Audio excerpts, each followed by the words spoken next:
for joining me for Storytime with Tanya for today's story called The Night of Masquerade. The city pulsed with life under a velvet night, a soft breeze rustling the trees as if nature itself anticipated something grand. At the edge of the city, perched like a crown on the hillside, stood the Harrington Estate, an opulent mansion of marble pillars, gilded balconies, and windows glowing with golden light. Inside, the annual Masquerade Ball had begun. The ball was a cathedral of elegance. Chandeliers hung like frozen fireworks overhead, and the floor gleamed like a mirror, reflecting a sea of silks, brocades, and glittering masks. Music swelled from a string quartet tucked beneath a grand arc, violins dancing in rhythm with the couples who spun and glided in perfect time. Anna stood near a column, watching the crowd with a writer's eye. She wore a silver gown that shimmered like moonlight, the fabric trailing behind her like liquid starlight. Her mask, delicate and ornate, sat comfortably across her brow and nose, studded with violet stones that caught the light with every tilt of her head. Anna was here for the magic, not the prestige, not the champagne. She was a novelist, a weaver of stories, and tonight was a playground of inspiration.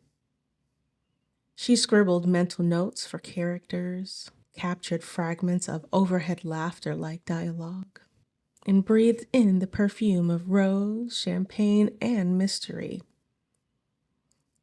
Then she saw him. He stood alone for a moment at the edge of the dance floor.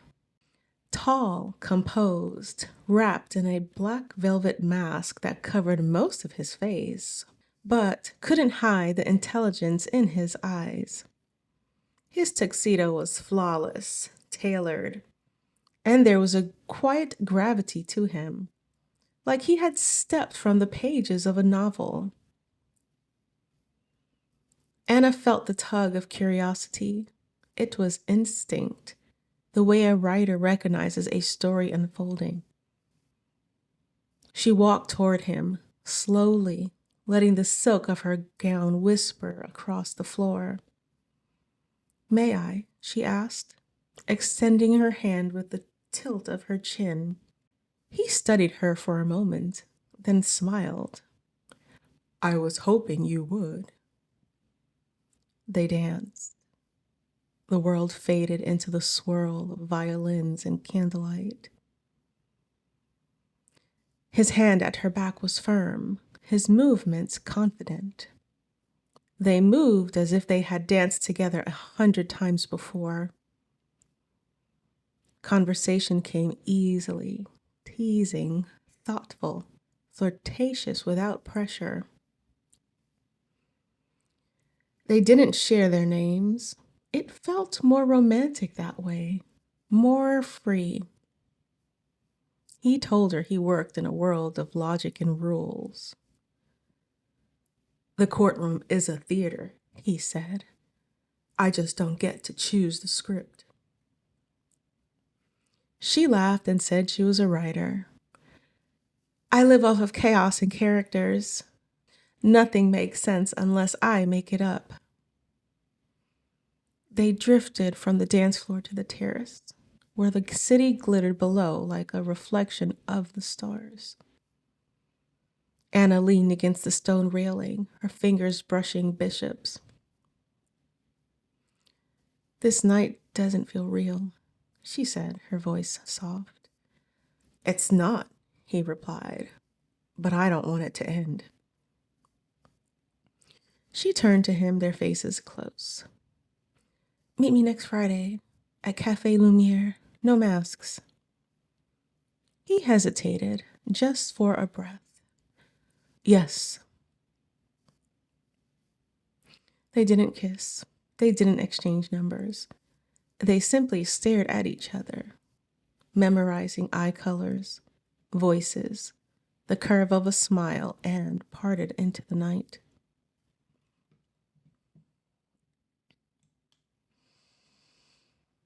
The week passed under a blur of anticipation and doubt. Anna wondered if she romanticized that night too much. She kept picturing him in his mask, his voice in the dark.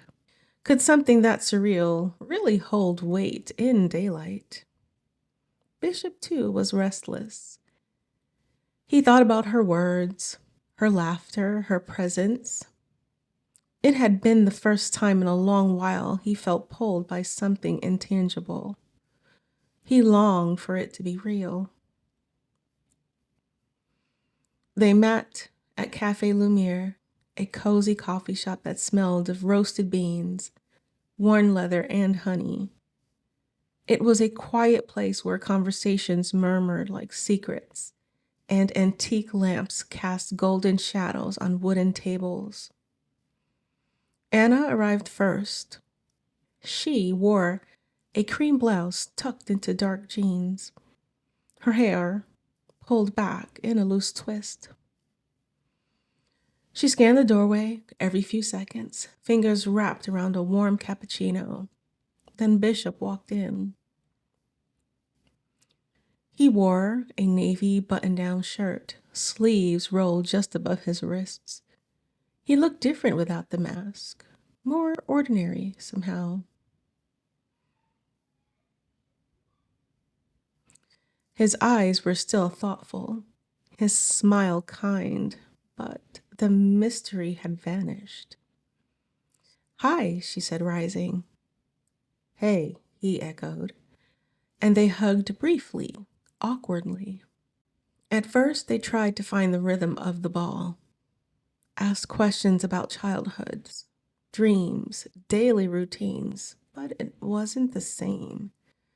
The magic, the spark, the feeling that they existed in a separate world, that was gone. Without the masks, they were just two people trying to turn a fantasy into something tangible.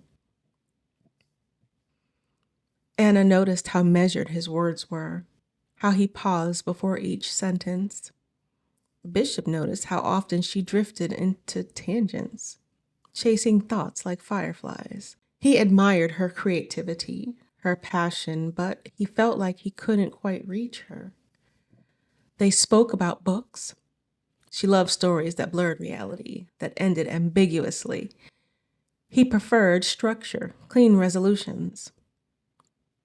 She was chaos, he was order.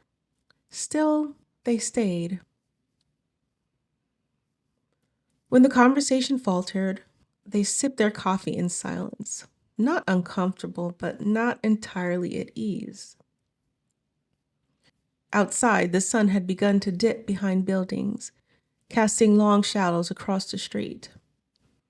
Eventually, Anna leaned forward, setting down her empty cup.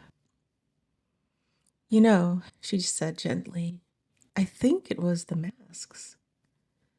Bishop met her gaze, something soft and honest in his expression. Me too. It felt like a dream, she whispered. A beautiful one. There was a long pause, not filled with regret, but a quiet acceptance, a shared understanding. She smiled. We'll always have that night. And we'll always wonder, he added, half laughing, if maybe the mask made us braver than we really are. They stood, walked to the door together. Outside, the city was beginning to glow again. But it didn't feel like magic this time. It just felt real. They hugged goodbye, no promises, no future plans. And as Anna walked down the street, she thought of how sometimes the most beautiful things are meant to be fleeting. A single night, a story between covers, a memory preserved in the gold dust of a ballroom. It hadn't been love, but it had been magic. And that, in itself, was something worth writing about. Thank you for joining me for Storytime with Tanya. Stay tuned for my next story coming soon.